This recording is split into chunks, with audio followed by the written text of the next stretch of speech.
اس چیز کے لیے بھیجا گیا کہ اس ملک کا حال دریافت کرے. یعنی ایک تو خدا کی طرف سے پریولیج اور آنر ملا کہ وہ باقی ساری جماعت سے پہلے اس جگہ پر پہنچیں اور اس جگہ پر جا کر اس ملک کا حال دریافت کرے. جب انہوں نے ملک کا حال دریافت کیا، انہوں نے دیکھا کہ زمین زرخیز ہے، بڑے بڑے پھل ہیں،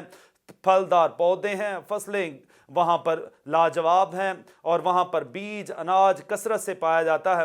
جب وہ واپس آ کر رپورٹنگ کرتے ہیں تو 2 لوگ تو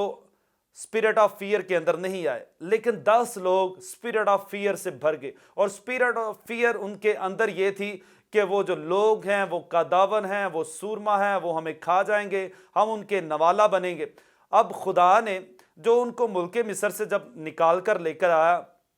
تو بہت سی قوموں کے درمیان انہوں نے لڑائیاں بھی کی، وہ جیتے بھی، اور خدا نے کلزم کو ان کے سامنے سے 2 حصے کیا. اب وہ اسپرٹ آف فیئر کے انڈر آ گئے، خدا کے قدرت برے کاموں کو یاد نہیں کر رہے، خدا کے قدرت اور عجیب کاموں کو یاد نہیں کر رہے، بلکہ under the fair of spirit آ گئے، اور انہوں نے دہشت کی روح ان کے اوپر غالب آ گئی. 10 لوگوں نے فوراً سے پہلے یہ اپنا جو بیان دیا، اپنا جو اعلانیہ پیش کیا کہ ہم ان کے سامنے کچھ بھی نہیں ہیں.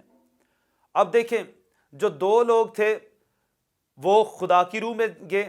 خدا کی روح کے ساتھ تقویت کے ساتھ جب واپس آئے. یشوع اور کالب کی رپورٹنگ ڈیفرنٹ ہے، وہ بھی 2 لوگ انہی کے ساتھ گئے ہیں، لیکن 10 لوگوں کی جو رپورٹنگ ہے وہ بالکل ہی ڈیفرنٹ ہے. اور ہم کلام مقدس میں آگے پڑھتے ہیں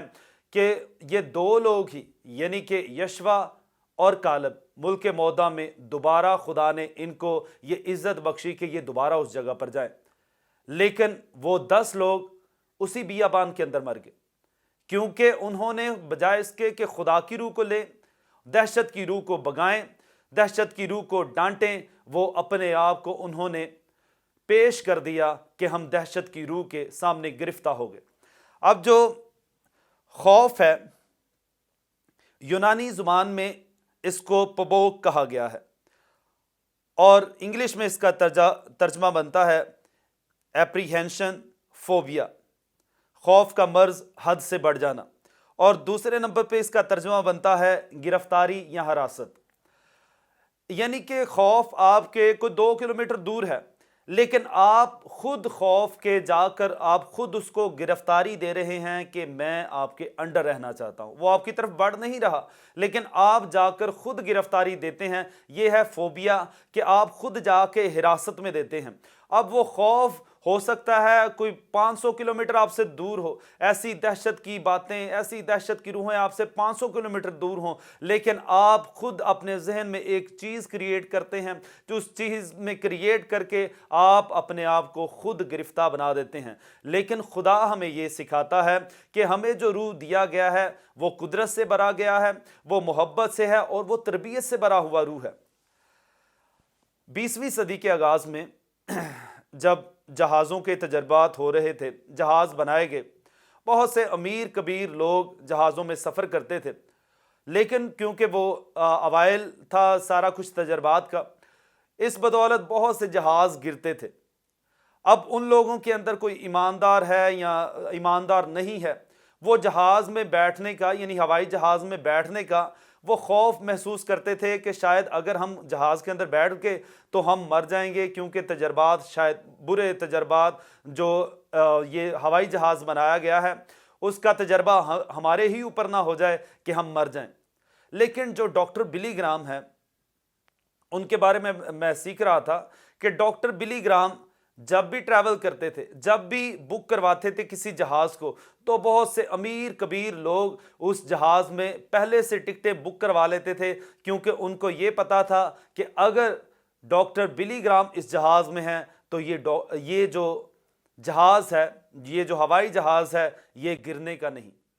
یہ ہوائی جہاز، اس کو کوئی حادثہ پیش نہیں آئے گا، اس کا کوئی ایکسیڈنٹ نہیں ہوگا، اس کو کوئی فضائی خطرہ نہیں ہوگا، کیونکہ مین آف گاڈ اس کے اندر ہے. اب جو ایک شخص ہے، یعنی کہ ڈاکٹر بلی گرام، وہ اسپرٹ آف فیئر سے بغیر ہے، اس کے اوپر دہشت کی روح نہیں ہے، لیکن دوسروں کے اوپر دہشت کی روح ہے. اور خدا نے ڈاکٹر بلی گرام کو کے اندر یہ قوت بخشی تھی, یہ قدرت بخشی تھی کہ وہ ان ساری چیزوں کے اوپر غالب آئے. اور ڈاکٹر بلی گرام کو یہ پریویلیج تھا کہ جس بھی وہ ہیلی کاپٹر میں, جہاز میں وہ بیٹھتے, لوگ پہلے سے بک کروا لیتے کہ ہم بھی اس جگہ پر بیٹھ جائیں گے. ایک شخص کی وجہ سے کتنے لوگوں کا فیئر, کتنے لوگوں کا ڈر جاتا رہتا ہے, صرف اس وجہ سے کہ ایک شخص وہاں پر بیٹھا ہے. حالانکہ وہ خود بھی اگر خدا کے کلام کو پڑھیں, خدا کے کلام کو سیکھیں, دعا کریں, تو وہ اسپرٹ آف فیئر کو بھگا سکتے ہیں. آپ نے بہت سے لوگوں کو دیکھا ہوگا کہ جو ہپنوٹائز کرتے ہیں, وہ آپ کے سامنے ایک گول سا کڑا ہوتا ہے, وہ گول سا رنگ آپ کی آنکھوں کے سامنے گھماتے ہیں, اور جب وہ آپ کی آنکھوں کے سامنے گھماتے ہیں تو 2 یا 4 منٹ کے بعد جو اگلے والا شخص ہے وہ ایک گہری نیند میں چلا جاتا ہے, اس کو ہپنوٹائز کیا جاتا ہے, اور اس کے بعد اس سے پوچھا جاتا ہے کہ فلاں یہ ہوا, فلاں وہ ہوا. ایک ڈاکٹر سے کسی نے پوچھا کہ یہ جو ہپنوٹائز کرتے ہیں, یہ آیا کوئی ایک عام نارمل شخص آگے بیٹھا ہو تو کیا وہ ہپنوٹائز ہو سکتا ہے؟ تو جو ڈاکٹر تھی انہوں نے بتایا کہ اگر ایک شخص جو بیٹھا ہوا ہے وہ مرد ہے یا عورت ہے, اگر وہ سامنے جا کر بیٹھ جائے اور ہپنوٹائزر آ جائے اور وہ ہپنوٹائز کر رہا ہے, وہ آپ کو ماضی میں لے کر جا رہا ہے, آپ کی آنکھیں بند کر رہا ہے, لیکن جو ہی آپ کے وہ سامنے گھمائے تو آپ نے صرف یہ الفاظ بولنے ہیں کہ میں ہپنوٹائز نہیں ہوں گا, نہیں ہوں گا, نہیں ہوں گا. یہ جسٹ آپ نے منہ سے الفاظ بولنے ہیں, ارادہ ہے آپ کا کہ آپ نہیں ہوں گے تو آپ ہپنوٹائز نہیں ہوں گے. اسی طرح دہشت کی روح کے اندر بہت سے لوگ ایسے ہیں, آج ہم دیکھتے ہیں کہ بہت سے لوگوں کو ان کا بلڈ پریشر ہائی ہوتا ہے صرف اسی وجہ سے کہ ان کو فیوچر کے بارے میں بہت زیادہ فکریں ہیں, ان کو کل کے بارے میں فکریں ہیں, ان کو یہ فکریں ہیں کہ پیٹرول بہت مہنگا ہو گیا ہے, ان کو یہ فکریں ہیں کہ ہمارے بچوں کو جابز نہیں مل رہی, ان کو یہ فکریں ہیں کہ ہمارے بچوں کے کاروبار اچھے نہیں چل رہے, ان کو یہ فکریں ہیں کہ شاید ہمارے پاس اناج نہ ہو, شاید ہمارے پاس بجلی کا بل یا گیس کا بل پے کرنے کے لیے پیسے نہ ہو. وہ انہی ٹینشنز کے اندر اپنے آپ کو گرفتار کرتے ہیں, گرفتار ہوتے چلے جاتے ہیں اور وہ اس کے تابع ہو جاتے ہیں, اور بہت سی بیماریاں ہمارے اندر ہی سے پھوٹ نکلتی ہیں. لیکن خدا ہمیں یہ کہتا ہے کہ ہمیں جو روح بخشا گیا ہے وہ دہشت کا نہیں ہے, وہ ہمیں ڈرانے والا روح نہیں ہے. یسوع مسیح نے کہا کہ جب تم دعا کرو تو یہ دعا کرو کہ روز کی روٹی ہمیں بخش, اور جب آپ یہ دعا کریں گے روز کی روٹی بغیر کسی فیئر کے مانگے, ہر روز آپ کو روز کی روٹی ملے گی, اور خدا کل کی بھی پرووائڈ کرنے پر قادر مطلق ہے. کلام مقدس میں سے ایک اور حوالہ دیکھیں گے, اعمال کی کتاب 27 باب اور اس کی 23ویں سے 24ویں آیت کے اندر, میں پڑھوں گا نہیں, ایک واقعہ درج ہے کہ جب پولس رسول کو کیسریا میں لے کر جانے کے لیے جہاز تیار کیا گیا, جب اطالیہ جانا تھا تو اٹلی کے اندر یعنی کہ کیسر کے سامنے پولس رسول کو پیش کرنا تھا. اب جہاز کے اندر جب جہاز چلا ہے, سمندر کے اندر طوفان آیا, اور اس طوفان کی بدولت سے جہاز کے اندر کریکس آنا شروع ہو گئے. پہلا دن گزرا, دوسرا دن گزرا اور تیسرا دن گزرا, ایون انہوں نے اپنا جو مال و اسباب تھا وہ بھی جہاز کے اندر پھینک دیا. اور پولس رسول لکھتے ہیں کہ ہم اتنے نا امید ہو چکے تھے کہ شاید اب ہم بچ نہیں پائیں گے. یعنی کہ ایک خادم بھی اسپرٹ آف فیئر کے انڈر آ سکتا ہے, ایماندار بھی آ سکتا ہے. بائبل مقدس میں بہت سی مثالیں ہیں. کلام مقدس میں سیموئیل کی کتاب کے اندر جب داؤد نبی کے بارے میں لکھا گیا, داؤد نبی کہتا ہے کہ میں شکنجا کے اندر ہوں. ایلیا کے بارے میں سلاطین کی کتاب کے اندر لکھا ہوا ہے کہ اے خدا مجھے موت دے دے. یعنی کہ وہ بھی under the spirit of fair آ سکتے ہیں, جو خادم ہے, جو خدا کا بندہ ہے. لیکن خدا نے ہمیں کلام بخشا ہے, خدا نے ہمیں یہ تقویت بخشی ہے کہ اس کو پڑھتے رہیں, اس کو بولتے رہیں, اور وہ ساری اسپرٹ آف فیئر, دہشت کی روح ہم سے جاتی رہے گی. اب پولس رسول بھی نا امید ہو چکا ہے. کلام کے مطابق لکھا ہے کہ پولس رسول لکھتے ہیں کہ ہم نے کئی دنوں سے نہ سورج دیکھا اور نہ ہم نے چاند دیکھا. یعنی کہ شاید 10 دن گزر گئے ہیں, 12 دن گزر رہے ہیں, فاقہ کشی کی حالت میں ہیں کہ شاید ہم یہاں پر مر جائیں گے. لیکن پولس رسول ایک دم کھڑے ہوتے ہیں اور وہ کہتے ہیں کہ جس خدا کی میں عبادت کرتا ہوں اس کا فرشتہ رات کو آیا اور اس نے مجھے کہا کہ تو بھی بچایا جائے گا اور تیرے ساتھ جو جانیں ہیں وہ بھی بچائے جائیں گے. اور اس جہاز کے اندر 276 جانیں تھی. یعنی 276 لوگ اس جہاز کے اندر موجود تھے جو پولس رسول کی بدولت بچائے گئے۔ اب پولس رسول کو تقویت ملی ہے خدا کے فرشتہ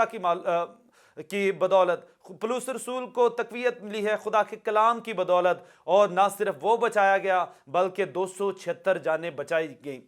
آپ کلام مقدس کو لیں، کلام مقدس کو پڑھیں، کلام مقدس کے مطابق اپنی زندگیاں گزاریں، کلام مقدس میں بڑھتے چلے جائیں، آپ دعا کریں، آپ روزے رکھیں، آپ دیکھیں گے کہ آپ کے سامنے نہ کوئی اسپرٹ آف فیئر آئے گی، نہ کوئی تپالی آپ کو آ کر گھیرے گا، نہ کوئی آپ کو وبائیں گھیریں گی، اور نہ کسی قسم کا آپ کو کوئی ڈر یا خوف گھیرے گا، نہ کوئی ڈپریشن گھیرے گا، نہ کوئی بلڈ پریشر گھیرے گا، بلکہ خدا کی قدرت اور خدا کی تقویت میں آپ بڑھتے چلے جائیں گے۔ کلام مقدس میں خدا ہمیں بار بار یہ تنبیہ کرتا ہے کہ ہم نے اسپرٹ آف فیئر کے انڈر نہیں رہنا۔ یسوع مسیح نے کہا کہ میں اپنا اطمینان تمہیں دیے جاتا ہوں۔ بالفرض ایک امیر شخص ہے، آپ اس کے پاس جاتے ہیں، آپ اس سے لون لیتے ہیں، وہ آپ کو 10,000 روپے کا چیک لکھ کے دے دیتا ہے۔